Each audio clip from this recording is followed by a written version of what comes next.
what is your take on the relationship between this dome and the building code violations and so on, and this terrible crime? Well, look, there's been a lot of misunderstanding here. So first of all, there wasn't any violations on the building itself. Really, is a grading permit that really was back in 2015. It was about the grading. Yeah, it was $500,000, but not the building permit itself. To be really clear, because I've heard a lot of different things, the DPP doesn't have enforcement. It's not an enforcement organization. They can issue NOVs and NOOs if people don't comply, and then people typically, if we have inspectors to go out to make sure you do things right, and if you don't, then you get issued an NOV. Most people cease and desist. That's where it goes, okay? We don't have, like HPD or our fire department or EMS, we don't have an enforcement agency in the city. What the city is left to do when it wants to enforce fines is the judiciary system. So we recognized that early on coming into office because of outstanding fines that we had accrued and whatever, and say, how do we go about that? And then I recognized that it's a very detailed and cumbersome process because you can't litigate everything. So that's part of the reason that we've been defeated now 3 straight years over at the ledge while we've tried to push forward on non-judicial foreclosure. And we're going to try again to do that, not to seize properties that are okay. These are the problem properties that we have. And that seems to be our best means. But that's where the enforcement comes. That's how it's set up, is that we've got to go through our own corporation council and then take things to court. And that's the only way we can get things done.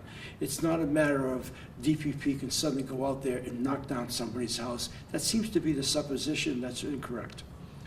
All that said, I mean, for this particular property, are you going to be taking any action? No, I think right now, we're just going to let the criminal proceedings carry forward, and we'll see what happens from there. We're not going to do anything immediate. But the only criminal proceeding left is against the guy who shot the suspect. Right. Do you know what the status is of that? No, I don't. I've not been apprised of anything on that. I think that's, as I understand it, the crime scene still is a crime scene right now. So it's very early on. They haven't removed the loader, or for that matter, I think everything else that happened with respect to the cars and stuff like that. So this is very early. One of the things that we picked up on and reported on extensively was a letter from the woman who ultimately her husband ended up killing, Hiram Silva, who wrote a very plaintive letter saying, to all of her elected representatives, not you directly, but to Andrea Tupola and the 4 legislators, saying, please, can we do something about this situation where my neighborhood is in this chaos and terror, and that was 3 years ago, and then this happened. There's a lot of other stuff that happened, but I mean, what do you think generally about how to get to these neighborhood disputes and help resolve them? Look, I don't know if we're in a role of with neighborhood disputes. As you said, I didn't receive that letter. I wasn't really aware of this situation at all until after everything happened. Part of the reason why we do town halls and we do other kinds of things is to mitigate that. We're trying to get close to people, understand their problems. If there are things we can step in and do and fix, I even do a weekly radio show in that regard. We try to troubleshoot whenever possible. To this end, I wasn't aware. It's not really the role of the city, although I think you want to be sensitive to somebody when they write like that. I just, I think this will give us the pause, if you will, to look at that and say, if we receive letters like that, what are we going to do about it? Let's see if we can't do something. But, it'd be pretty difficult to go in there and try to play referee. What you hope for in our respective communities is people live together, and especially here in Hawaii, and they respect each other and their neighbors. I know that sounds idealistic in today's world, but that's what you hope for.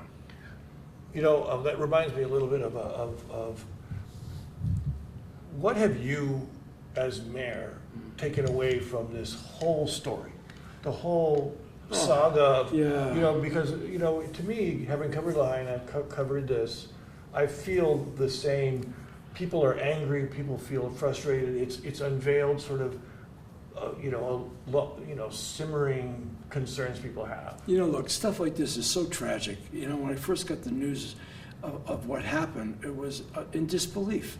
You know, and I think most people felt that way. And so really what I feel as mayor is very sad about this. You don't want any of this kind of happening, you know, and quite honestly, you know, and you live in this job with expecting the unexpected. You never really know, and that's, you pride yourself on trying to stay as responsive, and that could be on so many different things.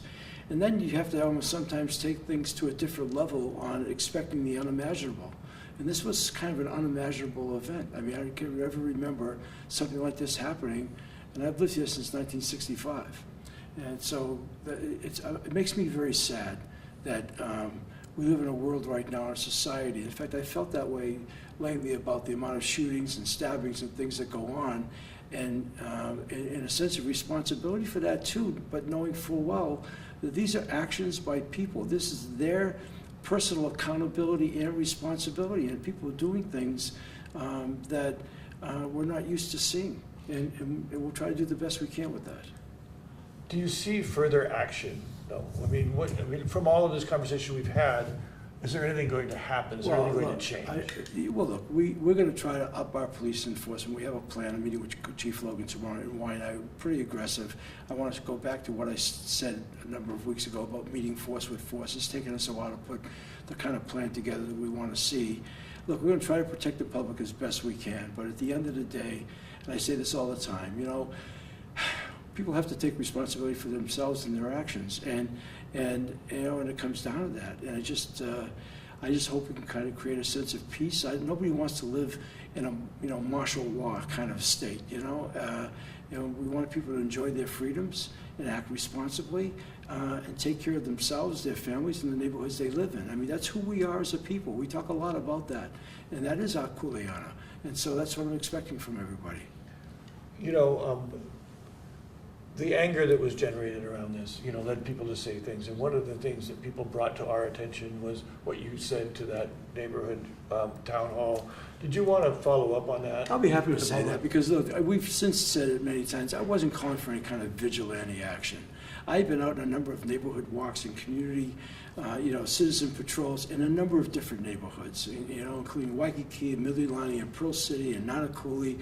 And I've always been inspired by people caring enough about their community to get out there and do that. And that's what I was talking about. It wasn't, you know, the way the question was phrased to me at the time was sort of like, you know, the government's got to help us, the government's got to do everything. And I said, well, what are you doing about it? You know, you could be doing something too. We need this. In the spirit of what I'm saying to you, people taking care of each other, neighbors, holding up responsibility. I grew up like that, you grew up like that, and a lot of the other people that are watching this interview, if you air this piece right now, will tell you that's their expectation, that's how they grew up. And that's what we're just simply saying. You know, love where you're at and love and just be good about it, you know? But that sounds like such an old-fashioned notion to say these days, but that's a reasonable expectation. That we're good citizens, good to each other, good to our communities, respect our families, respect ourselves, and respect our neighbors.